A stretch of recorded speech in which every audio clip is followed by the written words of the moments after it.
What's the best way you can grow basil? How do you turn seeds into healthy little seedlings and then turn these spindly little things into giant bushes of basil that seem to give endless harvest? Growing basil can be a bit tricky. There's a couple places where new gardeners will usually fall apart.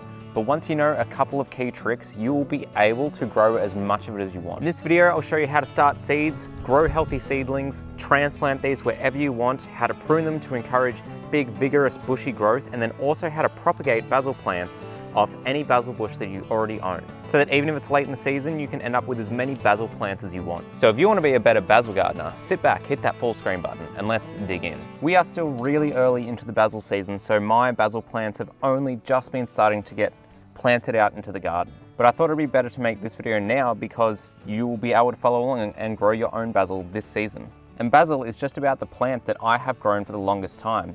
In fact, the first things that I ever planted were basil, thyme, and broccoli. But basil is the one that caused me the most trouble when I was first starting because it does have a few gotchas. Now, the first thing we need to understand with growing basil is that in my experience, this is one of the few plants that, regardless of cost, is actually easier to grow from seed than going to a nursery and buying seedlings. And the reason is that for whatever reason, the seedlings that you buy from nurseries are so leggy, and which means they're long and tall and spindly, that more often than not, the stalks of the basil plants that you're getting from nurseries aren't really strong enough to be able to support the plant properly. Whereas every time I'm starting ones from seed, even though they can be a little bit challenging to start, and we'll get onto that, but any that do actually take, you end up with really nice and thick stalks that support the basil plant nicely and actually give them a really good chance of taking once you've transplanted them. And the worst culprit of this is actually those basil plants that you buy from supermarkets. If you want to grow basil at home, the absolute worst thing that you can buy are these bagged pot plants of basil seedlings. Now you can still grow basil from these, but the main problem is that even though this looks like a great big bushy basil plant that might look super healthy, the reality is that when you zoom in close, this is about 30 little individual seedlings of basil, all confined to this tiny little pot. The reason that this is such a huge problem is that they are competing for nutrients and root space. Now, if you still end up with one of these, my recommendation is cut off all but about 2 to 5 of the most healthy, and more so just ones that look like they can actually support themselves standing upright. Cut back all the rest, use them in your cooking that night, and then you need to put these in a moderately sunny spot. You probably can't put them directly outside straight away. Keep it well watered, and then you've just got to hope that one of those actually takes, and then you will cut off the rest and leave only a single basil plant actually growing from it. Now, one thing you might be tempted to do with these is try and separate them all out into individual seedlings. You can physically pull them apart, but I've never really had success with them staying alive once transplanting. They're just too weak from the way that they are kept inside these packets. They are so just long and leggy. When you compare how long these are to ones that I start from seed, and these already have more leaf groups than these, which only have one. Most of these only have one each, sometimes two, whereas these have 3 and 4 and are about less than half the length. These just can't support themselves once you transplant them. If you have any that have at least 3 or 4 leaf groups, you can probably propagate them, so hang around to the propagation section of this video and you'll see how to do that. Now, with that out of the way, let's talk about starting them from seed. Now, the first place that you're possibly going wrong is not realizing that basil seeds and the basil plant itself is actually a really warm, weather-loving plant. It will not grow in the colder months. If you do want basil year-round, I'll give you a tip later in the video for having basil all the way through winter. But basil seeds themselves are pretty easy to start. I do recommend starting off by soaking them in water overnight, which I do with basically all of my seeds. Put them in a nice damp soil. They only need to go 5 millimeters deep, water it well, and then you need to keep this warm and nice and damp for a good 5 to 7 days before you'll start to see a few tiny seedlings emerge. But then once they do emerge, you need to give it sunlight. If you start basil really early in the year, you can do this under a grow light, which is what I did with my first couple plants this year. But really, once they've emerged, putting them straight outside in the warmer months, they come out so good. And you get these really nice, short and stocky basil seedlings that are actually really hardy and handle transplanting really well.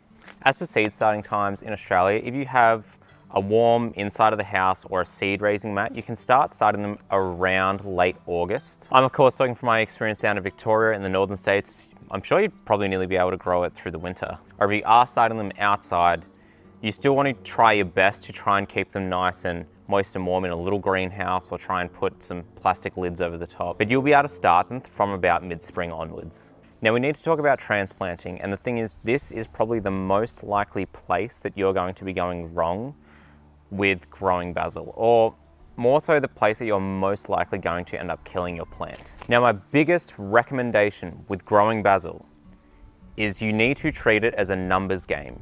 You need to start way more seeds than you are eventually going to plant out. This year I wanted about 6 basil plants in different locations.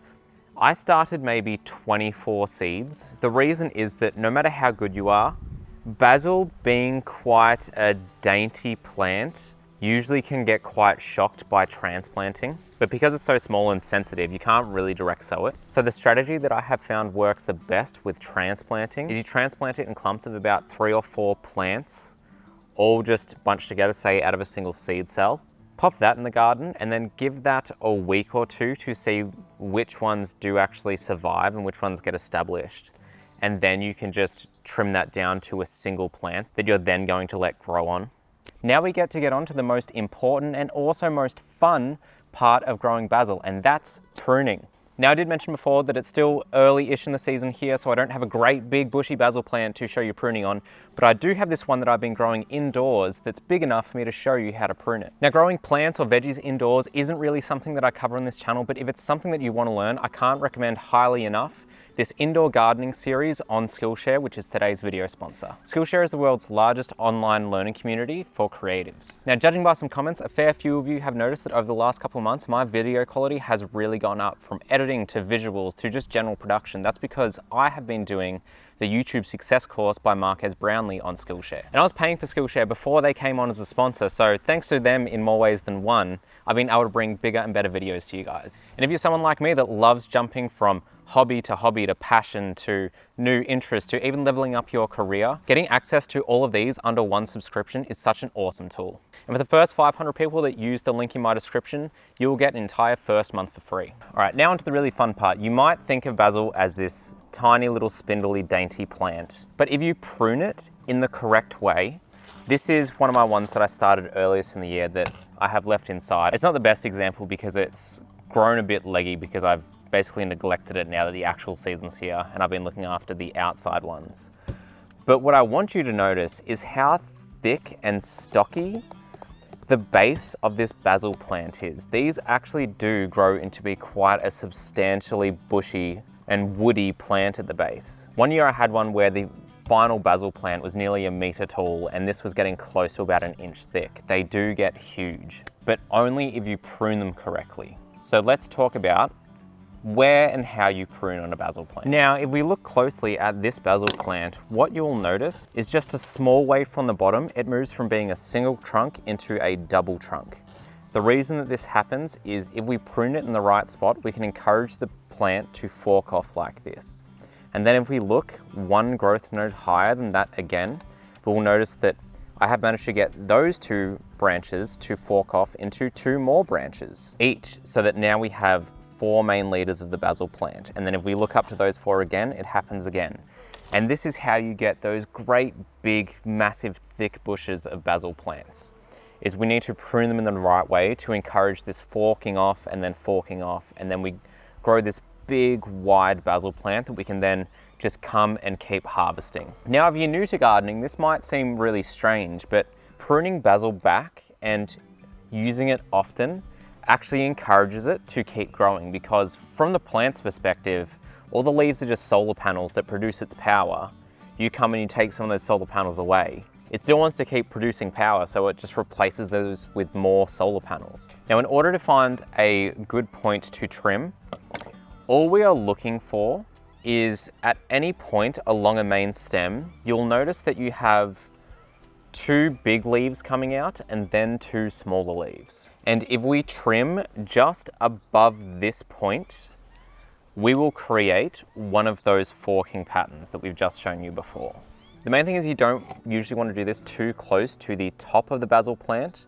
You want to count down at least 2 to 3 leaf groups and then only trim from the point below that, which is also a really great rule of thumb to know when you can actually trim your seedling basil plants back. So if we look at this one, we've got one group of leaves at the top and then next 2 down, and then the bottom ones are basically the third group. If we want to get this growing really stalky really quickly, we can trim it off right there. Or what I would probably do is let it go, keep growing for one more set of leaves and then trim it off then. Now that we've pruned our basil plants and we've got a fair few cuttings, it's really easy to propagate from these. The main thing that we want to do, unlike tomatoes where we can basically shove the whole stem in and any part of that will take root, roots will only come out of the growth nodes, which the easiest way to locate those is wherever leaves come out, that's where we can get our root base from. So what we can do is pick probably 2 or 3 leaf groups from the top, one group of leaves below that, snip just below it, and then what we need to do is cut or pull off the leaves that are growing out of that point, and then this we can then put straight into water or soil or a propagation mix. I personally have had the best success just putting it straight into water. Leaving it for 1 to 2 weeks, you'll usually get a pretty decent root ball out of that, and then putting that straight into either a pot or the garden. If you have a propagation station, this is a great use of them. Mine is always full of little basil cuttings. And the great thing about basil is that it is such a social plant that all you really need to do through this whole process is just end up with one established plant, and then you can just keep taking propagation cuttings from it and getting more basil plants. And then if you want, you can share those with friends, have those friends over for pizza or pesto. So if you want to have those pizza and pesto nights and you are also enjoying this video, maybe consider sharing this video with a friend. And this is your official warning that your friend wants to have more pizza nights with you. And you can both bring the basil. Now basil is a warm loving plant, but that doesn't mean that if it's winter that you have to go without it. There is an option that you can use. Introducing perennial basil, which is also, I think in some countries called minty basil. I'm not sure if it's the same plant. Here we call it perennial basil. You might sometimes notice in Bunnings there is just this nondescript plant that they just call basil, and it doesn't say sweet basil or Thai basil or any other descriptor, it just says basil. Well, that's what this is. And perennial basil in the name is that unlike basil, which has a 1-year life cycle, it will die at the end of the summer.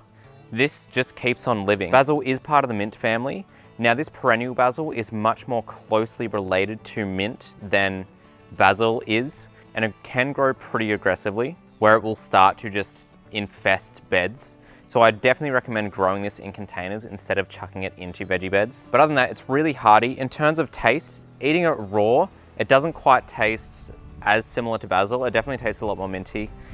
But as soon as you give it that tiniest bit of heat, using it in any sort of cooking, then it really does bring out a lot of that basil flavor. And this is also a great one to have because it's also super easy to propagate. I propagate this all the time. I give it out, I chuck it in planters, and it is the basil flavor that gets us through the winter. Now there's 1.5 things left to cover. Before we get to that, if you've enjoyed this video, I found it helpful so far, please give it a green thumbs up. Or if you have any great tips for growing basil, please leave it as a comment. Now for it to grow to its best, you do need to give it some fertilizer. Just keep it really simple. Give it an all-purpose fertilizer, some sort of power feed, something like that. They won't grow that great without nutrition.